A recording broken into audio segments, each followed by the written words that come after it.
Hi there, Smart Drivers. Rick with Smart Drive Test talking to you today about passing your road test first time. This is Smart Sunday number 3, and we are answering questions for any of you taking a road test this week and have questions about your upcoming road test. And I have an interesting piece of information for you.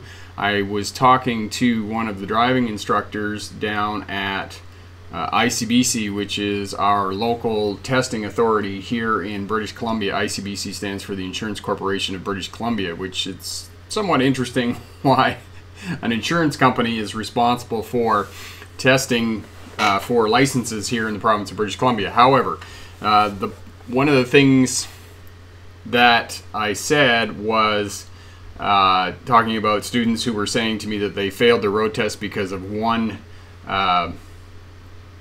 thing that they did wrong on the road test, which simply is not true. And unfortunately, he was a bit more callous than I try to be when I'm talking to students who have been unsuccessful on a road test. I said to him that, you know, I tell them that it's not just one thing that's the reason that they passed the road test.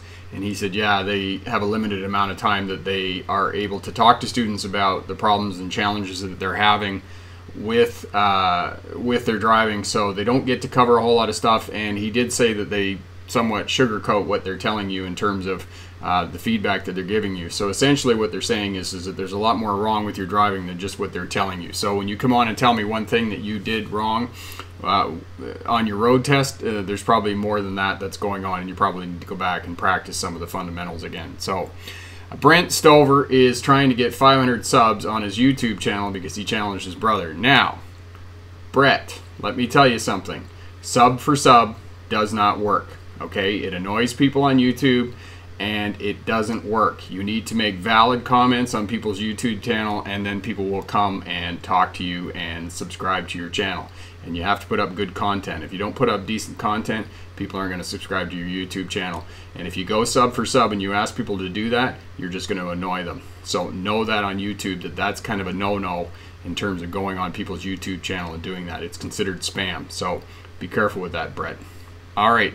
El Flaco Trailero. I didn't say that right. My Spanish is terrible. How long did I drive rigs for? I was in and around, I drove full-time for 5 years, and then I drove sort of part-time for another 5 years, and then I drove coaches in Australia for 3 years, 4 years. Yeah, I drove coaches for Greyhound, and then I drove for V-Line part-time while I was going to university.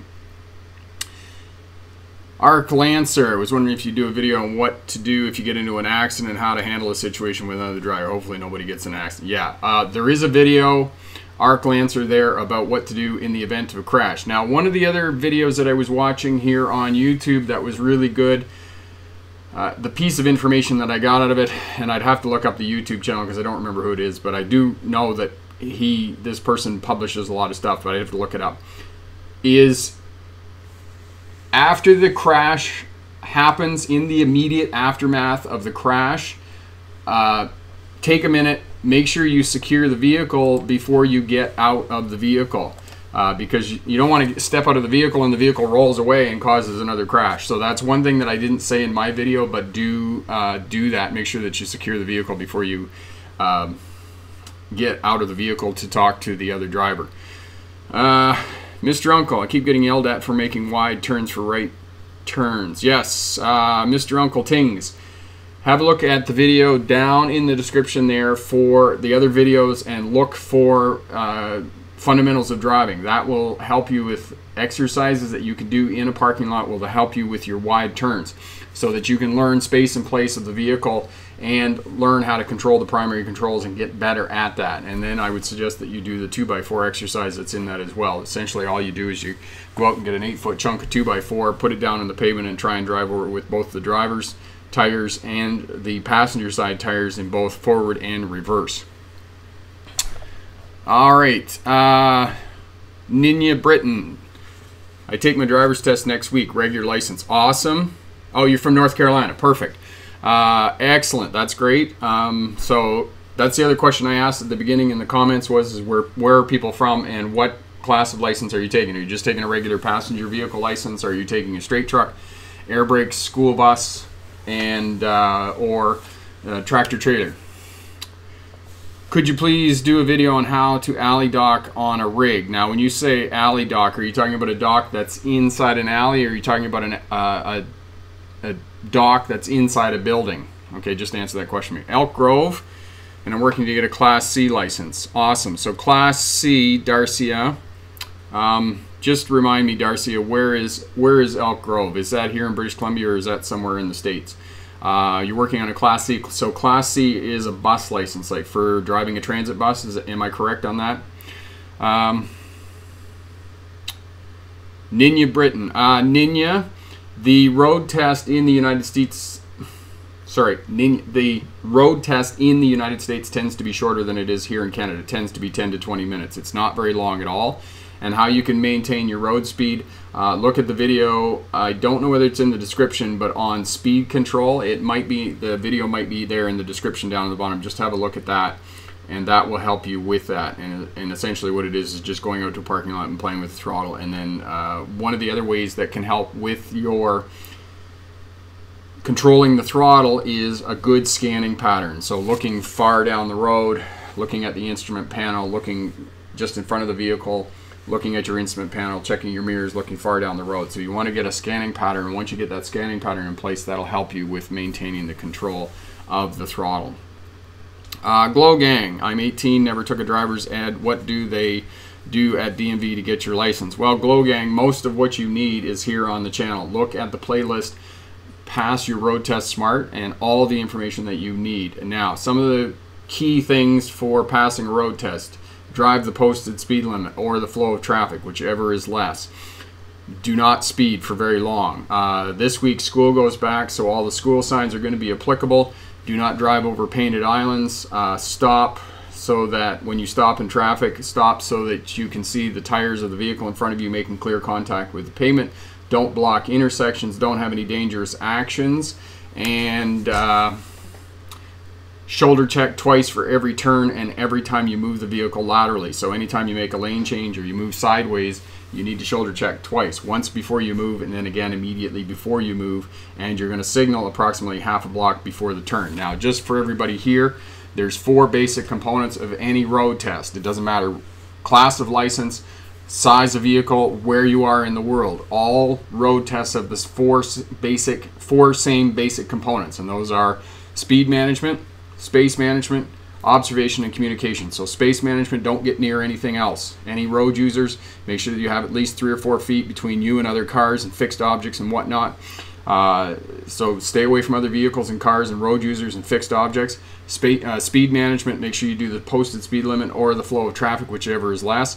Observation, so make sure that you're scanning all the time. 2 shoulder checks for every turn and every time you move the vehicle laterally. And then finally communication, and communication is all kinds of different things in terms of your road test. So it's the use of your lights, which is your headlights, your turning signals, and your brake lights and whatnot on the rear of the vehicle, right? So lights, hand gestures, appropriate hand gestures. Make sure that if you're waving somebody on, all 5 fingers. Don't tell them they're number 1 on a road test, because you won't be successful. All right.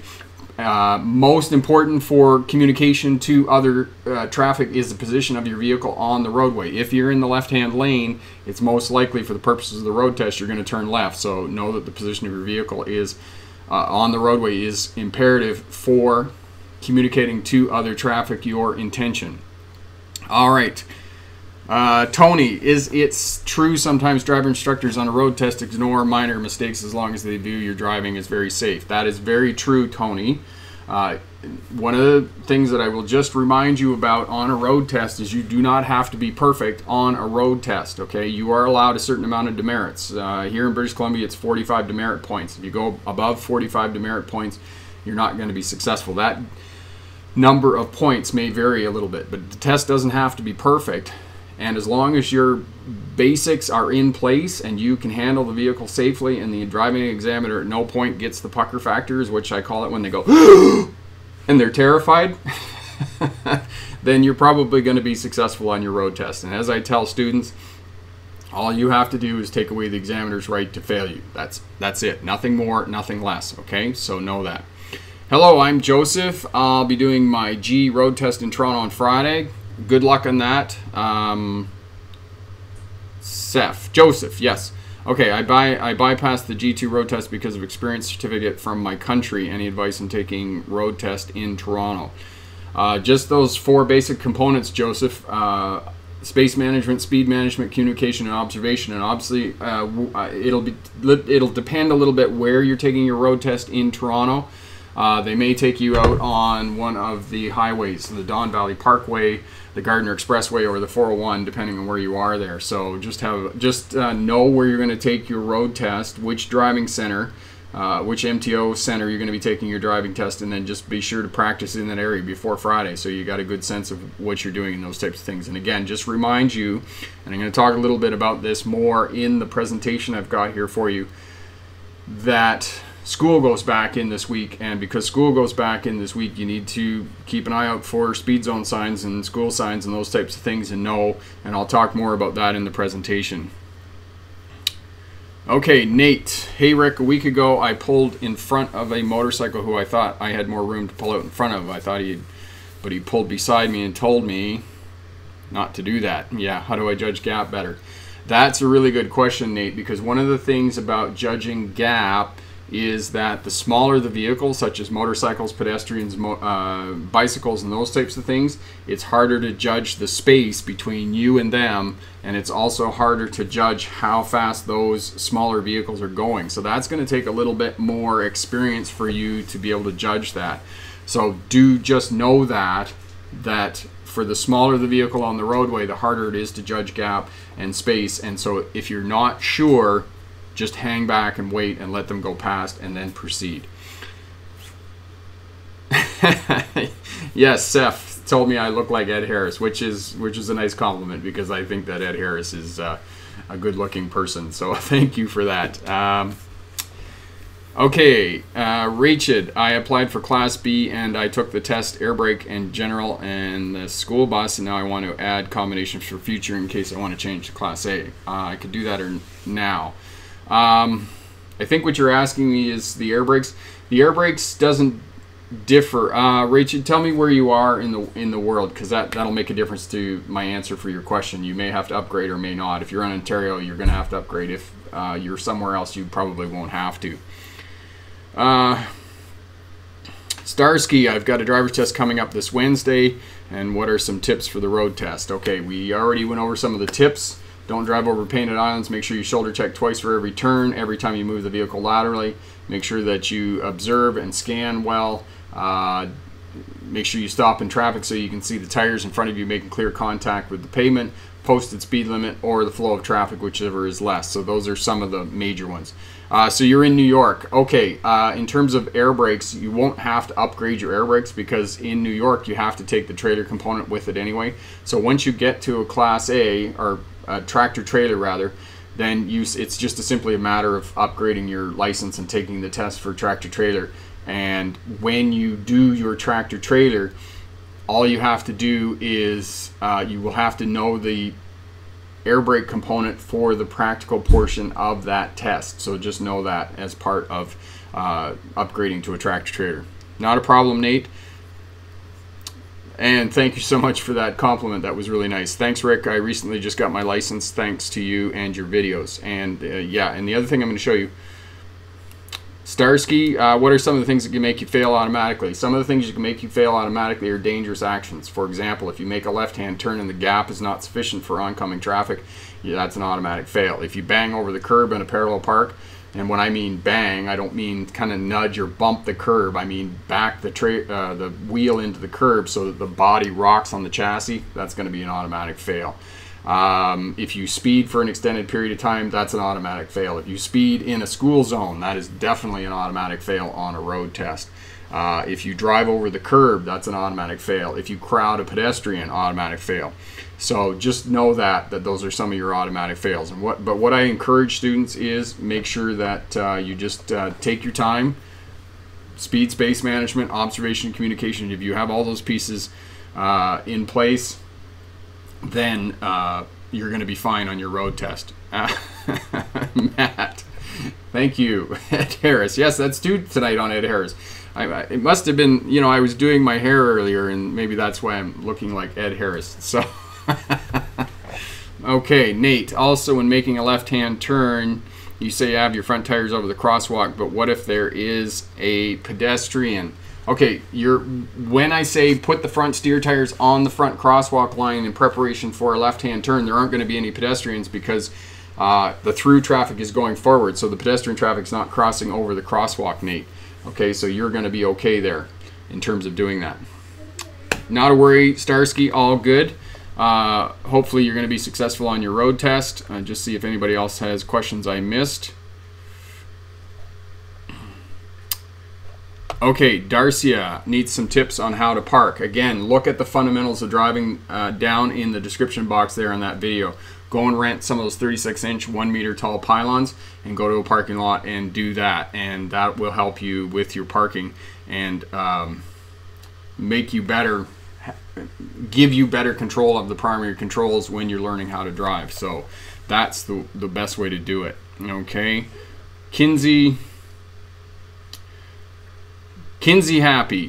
What if you have a slow acceleration car but you need to merge into the highway? Okay, Kinsey, when you're on the acceleration lane, put the pedal to the metal. Just hammer right down on the throttle, put it right down as hard as it'll go, and get her going.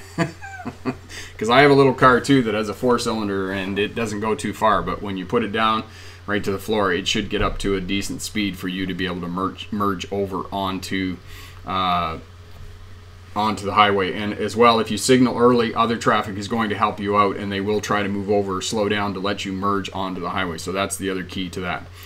Raquel from upstate New York, is it okay to turn right on a red light on a road test? Could they fail you? No.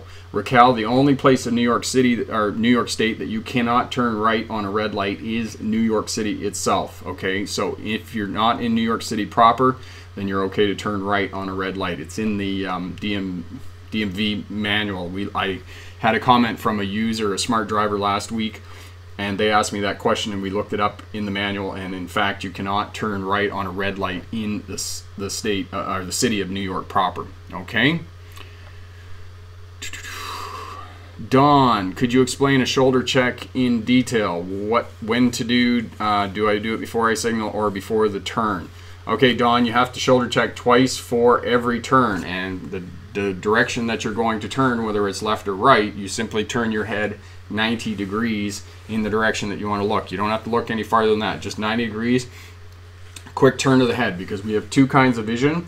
We have central vision and we have peripheral vision. So our central vision is about a quarter, like the coin, the quarter, 25-cent piece at arm's length. That is our central vision. That is basically all that we can see. Our peripheral vision is the rest, 177 degrees. And our peripheral vision is attracted to light and movement. So what happens is when we turn our head 90 degrees and we look out to the left, for example, if we're going to make a left-hand turn, or we're going to move the vehicle laterally left, it's going to be attracted by light and movement. So if there's something over there in that blind area, then that will pull our central vision in to be able to investigate and see whatever is over there, and we can get a better bead on that. So that's what you're doing, is simply turning your shoulder check. And now for turns, and anytime you move the vehicle laterally, you have to shoulder check twice. There's a couple of videos here on shoulder checking. They might be down in the description there. Have a look at those, and those will help you better with the parallel parking. Zeta, thank you so much. Great information. Tyree, how do I get out of a parking space? Tyree, are you backing out of a parking space or are you driving out of a parking space? Just let me know that and I'll be able to give you better information about that. Jacques, on a one-lane road, you're approaching red lights. If, for instance, you'd like to turn right, can you squeeze through to turn right? Many people do this here, so I was wondering if that was okay. Can you squeeze through on the right-hand side? If there is enough room, yes, you can. If there is a bicycle lane, no, you cannot. If there's a line over there and it's a solid white line, you can't cross over a solid white line for the purposes of a road test. So if there's a solid white line over there, such as a bicycle lane, no, you cannot squeeze over there. And again, make sure you have ample room. If you're going to squeeze in on the right, make sure that you've got 2 or 3 feet between you and the curb, and you got 2 or 3 feet between you and the vehicle that you're squeezing in beside. If you don't have that kind of space, then don't do it. Simply wait for the light to turn, the vehicle to proceed, and then proceed with your right-hand turn, okay? Like I say on road tests, if you're in the least bit doubt, stop, wait, and wait for the traffic situation to change or clear out, and then go, okay? Anthony, is trucking a job or a lifestyle? Anthony, it really depends on what kind of job you get, whether you're running long haul, whether you're running regional. Regional means you're gone for an overnight, maybe a couple of days, and then back, or if you're running a local, which is you're going to be running in a day cab. If you're doing vocational work here in Vernon, British Columbia, there's a lot of vocational works, and what I mean by vocational work is there's a lot of chip trucks here, a lot of logging trucks, those types of things. So if you're running over the road and you're running 25 to 2,800 miles a week, which is a pretty average number of miles that over the roaders are getting paid, then it's definitely a lifestyle. It's definitely something that guys are doing. So yeah, it's a lifestyle. If you're running regional or local or you're doing vocational work, not so much. It can be more of a job. You can kind of shut it off at the end of the day and go home and see your family and those types of things. But if you're doing over the road, when I did over the road for 5 years, it was very much a lifestyle. So okay, Tyree, so you're backing out of a parking space. Okay, so what you need to do, Tyree, now, I'm going to talk two things about road tests. For purposes of a road test, leave your seatbelt on.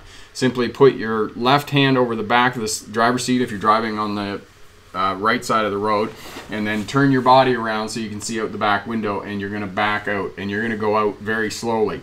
So there's a couple of videos here you can look at. You can look at the one that I just put up on how to park a vehicle in a garage, and the other video is reverse stall parking. So those are the two videos that you should look at, and both those will help you to get out of the parking space. Now, just a couple of tips on Tyree to back up out of the parking space. Know that the mirrors are the widest part of your vehicle, so be very careful when you're turning. And as well, when you're backing up, if you're going to back around to the right, for example, know that the front end is going to go to the left. So just as you're backing up, keep an eye on that front corner as you're backing up and you're looking out the back. So you want to go slow, because when you go slower, the slower you go, the sharper the vehicle turns. Any vehicle turns sharper the slower it travels, because the steer tires get more traction. Go slow as well. You are observing, and you have lots of time to observe, and you have better more time to control the primary controls in the vehicle. So those are some tips that you can use to back up.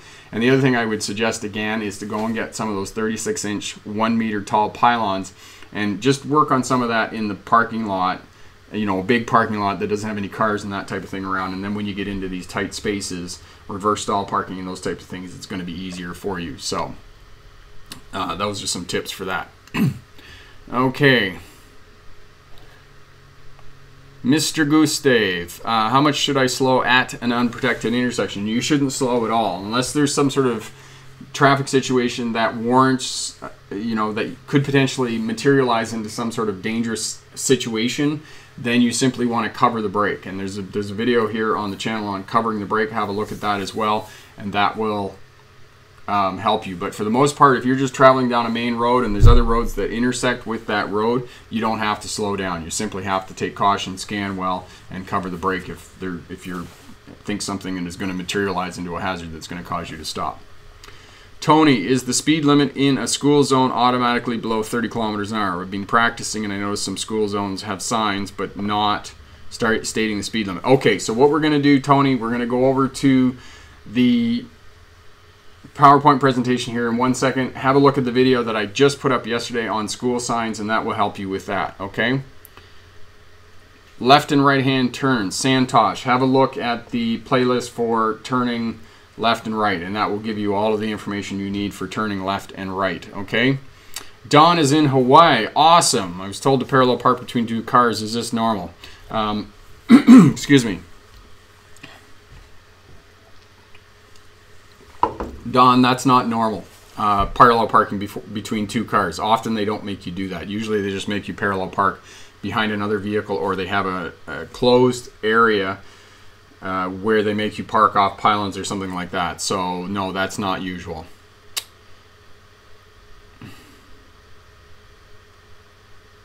Okay, Tyree, can I fail for using my hand? When you say using your hand, are you talking about putting your hand on the back of the seat and using one hand on the steering wheel? Because that's normal. You have to.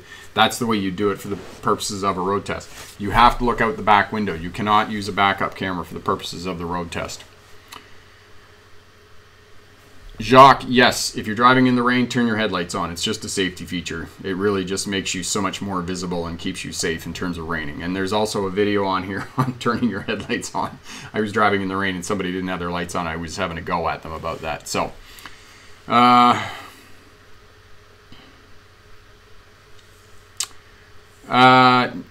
no, can we cross the solid yellow single line and double line? You cannot cross the double line, but you can cross the single line as long as it's safe to do so. So just know that.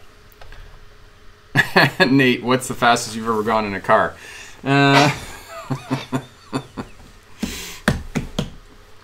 260K. That's the fastest I've ever gone in a car. Yes, Tyree. Yes, so that's what we're talking about. So when you're reversing, put your hand on the back of the seat, the other hand on the steering wheel, look straight out the back window, and that's the way you back up for the purposes of a road test, okay? So what we're going to do here is I'm just going to go over to the presentation. I'm going to go through that real quick and give you some information on that. So we'll get going here on the presentation. And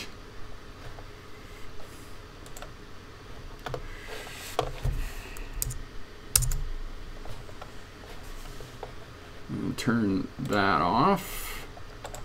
Here we go. Okay, so pass your road test first time. And some house cleaning. Yes, this week the buggy broke down. I think it's a timing issue, so I have to take the buggy into the shop and get it repaired. So unfortunately the car broke down and we got left on the side of the road. And just an interesting point on that I wanted to talk about in terms of your vehicle breaking down. If you can get roadside assistance and those types of things, but quite honestly, I haven't been left on the side of the road by a vehicle for almost 20 years. And actually it didn't, you know, it wasn't a huge deal because it broke down on the way home. We went to the beach, we had a great time, and we were only there for about 20 minutes before one of my friends came and picked us up and we drove home, and everything worked out well. So the buggy broke down this week, and my daughter got pulled over by the police on her bicycle. Yesterday we were down at the local, their elementary school, and my daughter was about a half a block away from me. I was going up the steps at the front of the school, and she rode around the fence to come back up. And what had happened was I looked over and the police horn went off and the sirens are on, and he's in the parking lot, and he went over and talked to my daughter, and I was like, well, okay, he's going to come up and give me grief because I'm so far away from my daughter, which I was about a half a block away. And my daughter rides up to me and says, oh, I got two Tim Hortons, 2 coffee shop cards. And turns out that the police here in Vernon are promoting safety, and because both my kids had helmets on when they were riding their bicycles, they got a $2 Tim Hortons card. So they got a free donut this morning, which they were pretty happy about. Smart Sundays, as I'm answering questions for students who are taking road tests for the week coming up. And on holiday weekends such as this weekend, which is Labor Day, I'm going to have the Smart Sunday on the Monday because I've done them on the Sunday before the long weekends and not too many people show up. So what we're going to do is do them on the Mondays. This week's videos are going to be video on autonomous vehicles. We're going to do highways, and we're going to do a video on navigation. I've had requests for those, so we're going to get that stuff done in terms of videos this week. Okay? Smart drivers that have passed their road test this week, and congratulations to these people, and they have been very complimentary and have left very inspiring words for me, and it really helps me to stay motivated and keeps me going. So Frederick Ortega passed his road test, Terry passed, Amy Messier passed road test, and all of this stuff, there's a link down in the description box to the successful smart drivers, and I put it on the website, so it's up on the website with the video that they left the comment on. DC8BP passed road test, Twinkle String Olson passed the road test, Margie Ura. Margie was 71 years old and passed her road test, and really congratulations to her. That's very inspiring for the rest of us. Star Child Mackie Omakis, Alonzo Vergara passed his road test, and Brent McVeeny.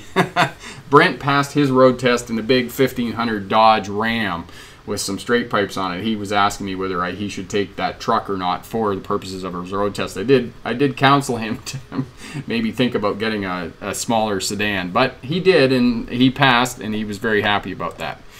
So this week, I had a question here about school starts this week, so be aware of that and the different signs The school signs are all pentagon in shape. It means that they look like a gabled roof. They have 5 sides, as you can see here. In Canada, they're neon green. In the United States, they might be yellow. And 30 kilometers an hour. The 30 kilometer an hour zone is between 8 and 5. There might be some variation in the different states and places. I did notice that when I was doing some research that some of the signs were 7:30 to 4:30 in the States, so the times may vary a little bit.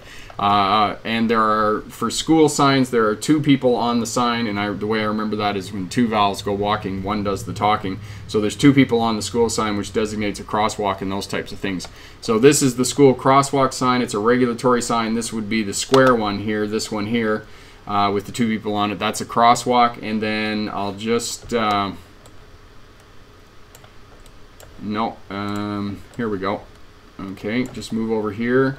Transition, there we go. And this one here, 30 kilometers an hour or 20 miles an hour when students present along the highway. So if there aren't any students on the highway, you don't have to do 30 kilometers an hour or 20 miles an hour if you're in the States. So just know that as well. All right. So, and this week, we're going to get the course up for you. Pass your road test, first time guaranteed. Just move this over here. There we go. All right. So pass your road test first time. We're working like crazy trying to get this course done for you, and I promise you it will be done this week. It's going to sell for $38.99. Completed and ready. I just have to finish the schedule for you so that you can prepare from the time that you start to finish your road test within 4 weeks. It's a 4-week schedule, and it's pass your road test first time guaranteed. And as I said, it's going to be $38.99 for that course, and pass your road test first time 30-day money back guarantee. As well, head over to my website. The link is down in the description for the checklist. If you're helping somebody to learn how to drive and you're a mentor, there's a free guide over there as well. There is a road test day checklist. It's a checklist of things that you need to do on road test day.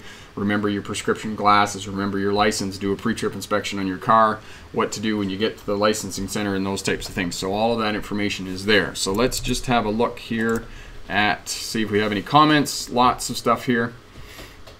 Okay, my test is on Wednesday. Good luck with that. Nate, yes it is that fast. Okay. All right, so everybody's good. So we'll just carry on here with the information. So getting your license, the first thing you have to do is get a learner's. Most places in the world now are going to be a GLP, a graduated licensing program. So the first step of getting your graduated licensing program is to get a learner's, and to get your learner's, you have to take a knowledge test. Now, just for taking the knowledge test, I'm going to say this, that do not read the driver's manual from cover to cover. If you read it from cover to cover, oh my God, it's boring. So what you need to do is go to the practice driving test questions, which are on my website, and there's a few other places you can just Google them in and have a look for those. Take the test, identify the gaps in your knowledge, and then go to the driver's manual and read those sections that you're having trouble with. Okay, so some of the stuff that you're going to be tested on is signs, signals, and road markings. You're going to be tested on terminology, painted islands, right-of-way, and those types of things. You're going to be tested on the right-of-way. You're going to be tested on the driving task. The driving task, the 6 components of the driving task are the driver, the vehicle, the road, traffic, light, and weather. So that's the driving task. Those are the 6 components of the driving task. As I mentioned earlier in the presentation, the 4 components of a road test are speed and space management, observation, and communication. Doesn't matter what road test it is, where you're taking it in the world, what vehicle or what class of license it is. All road tests have the 4 basic components: speed and space management, observation, and communication. So you have to maintain the posted speed limit, or the flow of traffic, or the capability of the vehicle, whichever is less. Space management, don't get near other objects, don't get near fixed objects, don't get near other road users, and you'll be fine. Observation, make sure you're scanning all the time. Shoulder checks, 2 shoulder checks for any time you turn the vehicle or move the vehicle laterally. And then communication, you have to communicate with other traffic via your lights, your horns, your signals, appropriate hand gestures, as I said, all 5 fingers if you're waving to other drivers, and finally the position of your vehicle on the roadway. All of that is communication. Requirements of a road test. These are the things that you have to do for the purposes of a road test. Slow speed maneuvers. So the basic slow speed maneuvers: 3-point turn, reverse stall park. So essentially you have to back into a parking space. 3-point turn, 2-point reverse turn, stall parking, and U-turns. And all of this stuff, step-by-step instructions for each one of these slow speed maneuvers is on the website, or on the YouTube channel. So have a look at that. All right, requirements of a road test: holding the vehicle in the lane, so being able to center the vehicle in the lane, observing and shoulder checking, responding to changing situations, so you're looking at the traffic, you're reading the traffic patterns, and you're responding accordingly to dynamic changing patterns, and you're remaining predictable on the roadway. And as I said again and again, when in doubt, stop. If the situation just gets out of hand and you can't control it, simply stop. Okay? Emergency vehicles are the kind of the proverbial fly in the ointment on a road test. Know that if there is an emergency vehicle, that you have to bring your vehicle to a stop. So know that for the purposes of a road test. Okay, abilities that you have to demonstrate, abilities and techniques that you have to demonstrate for the purposes of a road test. You have to have 2 hands on the steering wheel at all times. You have to stop in traffic so that you can see the tires of the vehicle in front making clear contact with the pavement. You have to stop at the correct position at stop signed intersections. There's 3 stopping positions: at the stop line, before the crosswalk, and if there isn't a stop line or a crosswalk line, then stop where the 2 roads meet. All right, and have a look at the video here on the YouTube channel as well. Amber lights, they're going to be a bit of, you know, do I go, do I stop? Now just know that no vehicle will stop in its own length, so if you're farther back than 1 vehicle length, then you're going to have to bring the vehicle to a stop. And the bigger the vehicle, that may be an aggressive stop, so just know that.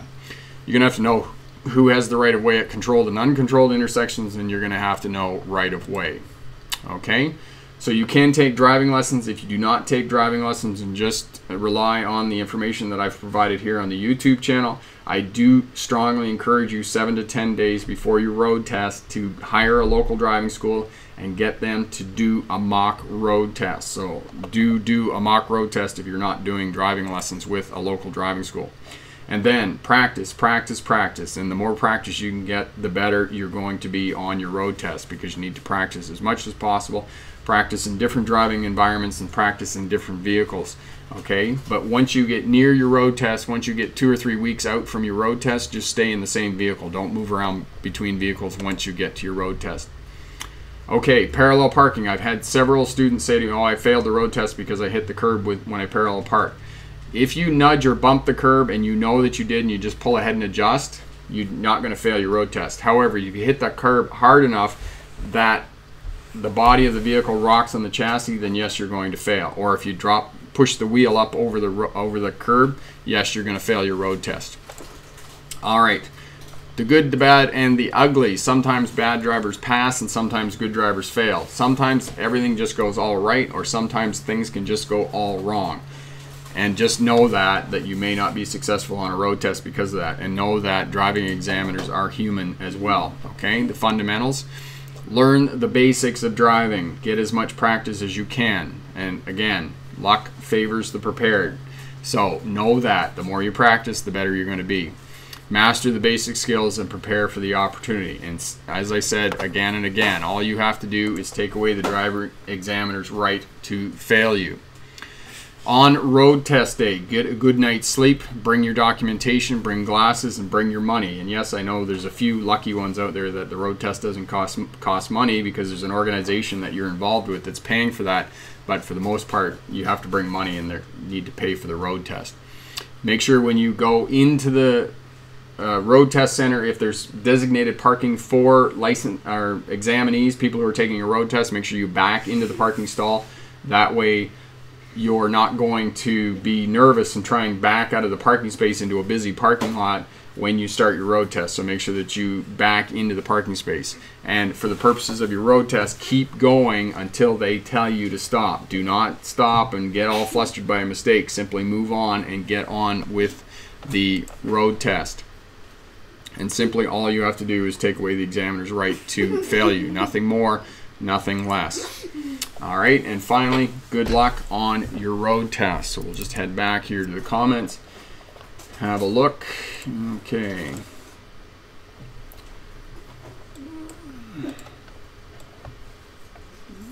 Okay, there we go. All right, so questions.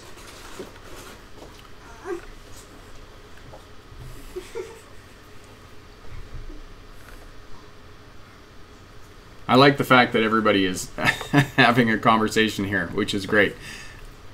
Thank you very much, Dave. I appreciate that.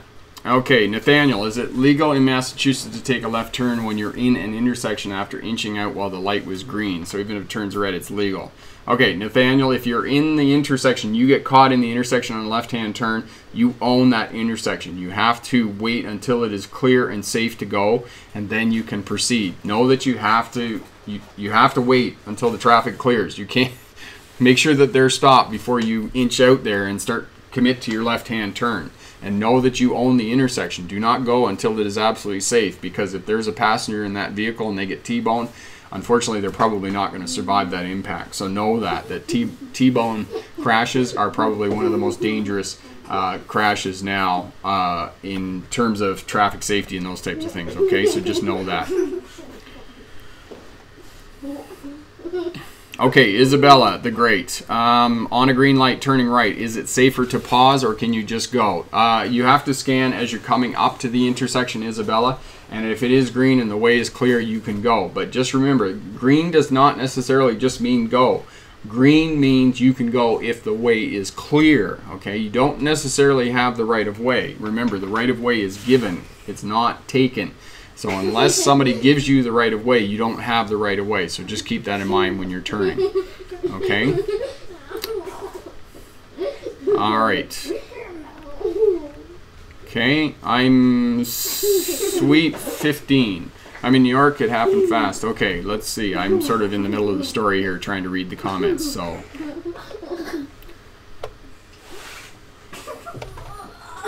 Okay. Just hopped on. Oh, hi, Sam. Now, for those of you who haven't been here before, Sam is with Rookie Auto Driving School in the Bronx in New York. So for anybody in New York City who's taking driving lessons and wants a really good driving instructor, Sam is there and in the Bronx and more than happy to help you out. Okay. Deep breaths. So there's some great tips for relaxing, calming the nerves, getting rid of the anxiety. Breathe evenly, did some aromatherapy. I took some deep breaths with my peppermint oil.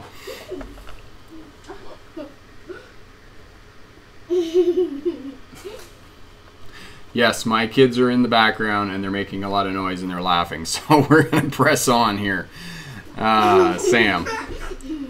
Okay, Dave Banner. What part of Canada? I'm in Vernon, British Columbia, which is in the interior. All right. Nathaniel, I hope you're looking back while you're backing up. You need to have your left hand on the back of the seat there in Massachusetts. You need to be looking out the back window, and you need to be looking out the back window the entire time that you're backing up the vehicle. Okay. Raquel, for parallel parking, is it better to make a complete turn or just one full turn? Some bids say just one full turn. Okay, Raquel, you need to turn the steering wheel all the way to the right or the left.